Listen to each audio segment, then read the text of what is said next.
Bonjour à toi, je suis Nathalie Mougel et si tu es lycéen, je t'accompagne pour mieux réussir et mieux vivre tes 3 années de lycée et obtenir à la fin l'orientation que tu souhaites et qui est la bonne pour toi. Pour ça, il y a les vidéos, mais il y a aussi les mails et surtout Instagram. Tu as le lien dans la description. On y va ? L'orthographe. Combien de fois le prof a écrit sur ta copie « Attention à l'orthographe ». Alors, on le sait, t'es pas Victor Hugo, moi non plus. Hein, mais par contre, avoir une orthographe à peu près correcte, c'est juste une question de travail et de régularité. Et c'est super important d'avoir une bonne orthographe, même à l'ère du numérique, quand tu vas chercher un boulot, quand tu vas demander un stage, quand tu vas faire un mémoire, et du coup, l'orthographe va rentrer en ligne de compte et ça va parfois faire la différence entre toi et les autres. Si tu envoies un mail officiel pour demander un boulot qui est bourré de fautes d'orthographe, il est possible que ce boulot, tu l'aies pas. Donc, comment améliorer ton orthographe ? La première chose, c'est de surtout pas compter sur le correcteur automatique, que ce soit celui de Word ou celui de ton téléphone. Parce que ton correcteur automatique, s'il n'est pas trop mauvais pour l'orthographe des mots, c'est-à-dire l'ordre des lettres, grosso modo, par contre pour la syntaxe et la grammaire, il n'est pas toujours au top. Et en plus, ces fautes de syntaxe et de grammaire, souvent c'est des fautes qui vont changer le sens de la phrase.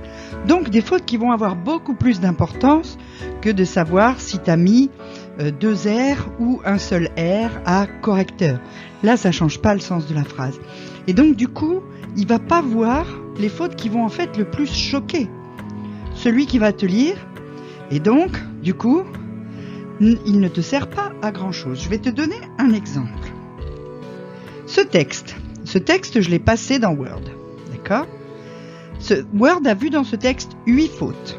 En fait, il y en a 15. Ça veut dire qu'il y a 7 fautes. Le texte n'est pas long, hein ? Il y a 7 fautes que Word n'a pas vues. Alors, si tu veux, tu peux t'en servir comme un exercice. Tu fais pause et tu cherches et tu regardes si tu trouves les 15 fautes.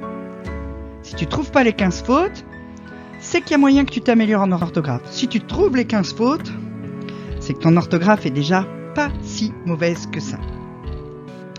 Deuxième conseil, souvent, il y a des fautes qu'on fait régulièrement, des fautes qui reviennent tout le temps.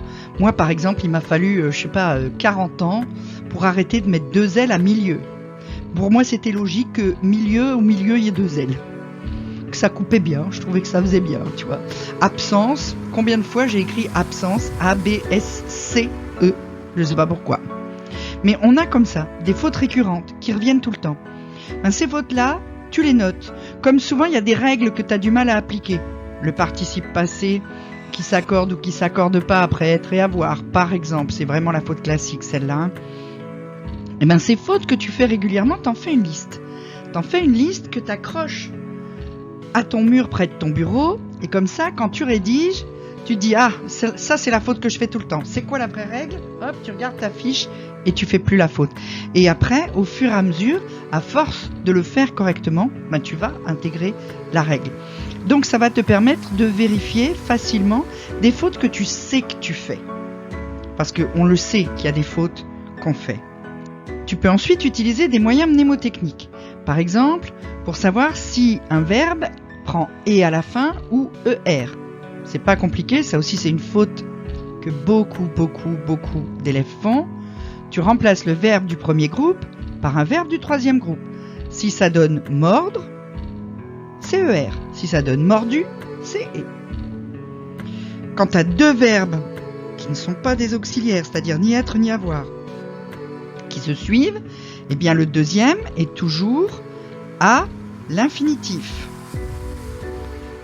Pour différencier je serai AI et je serai AIS, tu remplaces par elle. Elle sera ou elle serait. Du coup, tu le sais. Si c'est AI, elle sera. Si c'est AIS, ça fait elle serait. Il y a plein de moyens comme ça. Il y a aussi toutes les listes, tu sais, pour les pluriels un peu particuliers. Chou, bijou, joujou, genou, caillou, hibou, pou, qui vont prendre un X au pluriel des choses comme ça. T'apprends la liste où il y a des phrases. Pareil, là, pour ce ou là, ces mots en ou, soit t'apprends la liste, soit t'apprends une phrase. La phrase, elle fait: viens mon chou, mon bijou, mon joujou, sur mes genoux et jette des cailloux à ce hibou plein de poux. Tu peux la réécouter plein de fois si tu veux, ça va te faire un mantra, tu vas voir. Mais sans rire, il y a des moyens mnémotechniques comme ça qui permettent de retrouver assez facilement la réponse pour des règles très courantes. Et puis il y a des mots dont l'orthographe est pas forcément super logique. Et donc là, il n'y a pas 2000 solutions, il faut que tu apprennes par cœur. Un oignon, qui est un i là au milieu, faut que tu le saches. Un orchestre, le coccyx, a fortiori, la logorée, là je t'ai mis plein d'exemples. Hein. Tout ça, c'est des mots dont l'orthographe est pas forcément évidente, qu'on n'entend pas toutes les lettres, il y a des lettres muettes, etc. Ces mots-là, il faut les apprendre par cœur. C'est des fautes d'orthographe pures et c'est comme ça. Quand tu dois les utiliser, faut que tu les apprennes par cœur. Il n'y en a pas tant que ça en fait. Hein. Et puis, lorsque tu as un doute, tu vérifies. Au lieu de dire allez, ça va passer, ou bien si ça se trouve c'est ça. Non. Tu prends un dictionnaire et tu regardes. La prochaine fois, tu sauras. Si tu as vérifié une fois, 2 fois le même mot dans ton dictionnaire, la 3e fois, tu n'as plus besoin et tu sais l'orthographier. Donc chaque fois que tu vérifies, tu apprends en fait. Donc tu prends un dictionnaire et tu regardes comment le mot s'écrit. Tu prends un dictionnaire papier, même si c'est plus tellement dans l'air du temps, mais tu peux aussi avoir des dictionnaires sur ton téléphone. Hein, il y a Larousse a une appli dictionnaire. Tu peux avoir des dictionnaires aussi sur ton ordinateur. Tu tapes dans Google dictionnaire, tu vas en trouver plein. Puis tu as même des applis qui te proposent des exercices pour améliorer ton orthographe. Je t'en ai mis quelques exemples, Conjuquiz, Orthofolie, iDictée, il y en a plein comme ça, tu peux en trouver plein. Des applis, tu peux aussi relever le challenge Voltaire par exemple, qui va te permettre aussi d'améliorer ton orthographe. T'as pas besoin d'y passer 25 heures par semaine, tu passes 5-10 minutes de temps en temps quand tu es sur un texte et puis que tu es dessus, donc profites-en. Et puis surtout, il faut lire et il faut relire. D'abord, chaque fois que tu écris un texte, que tu fais une disserte, que tu envoies un mail, chaque fois que tu écris quelque chose qui doit être lu par quelqu'un d'autre, prends le temps de te relire.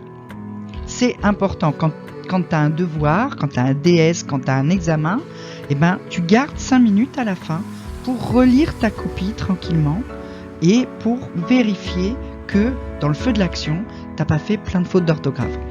Et puis surtout, et là il y a vraiment pas 2000 solutions différentes que celle-là, c'est en lisant les mots des autres que tu vas pouvoir apprendre comment ils s'écrivent, que tu vas améliorer ton orthographe et aussi la façon dont toi-même tu rédiges tes propres textes. Donc lis des œuvres littéraires, lis des articles de journaux, lis des livres de non-fiction, lis toutes sortes de choses pour améliorer à la fois ton vocabulaire, apprendre des mots nouveaux, pour apprendre comment ils s'écrivent et pour apprendre comment on articule un texte, comment on rend quelque chose vivant, etc. 15 minutes par jour, c'est pas la mer à boire. Ça peut suffire en quelques semaines pour déjà améliorer ton aisance à l'écrit avec l'orthographe. Donc, si tu as des questions, tu n'as qu'à les poser en commentaire, je te répondrai.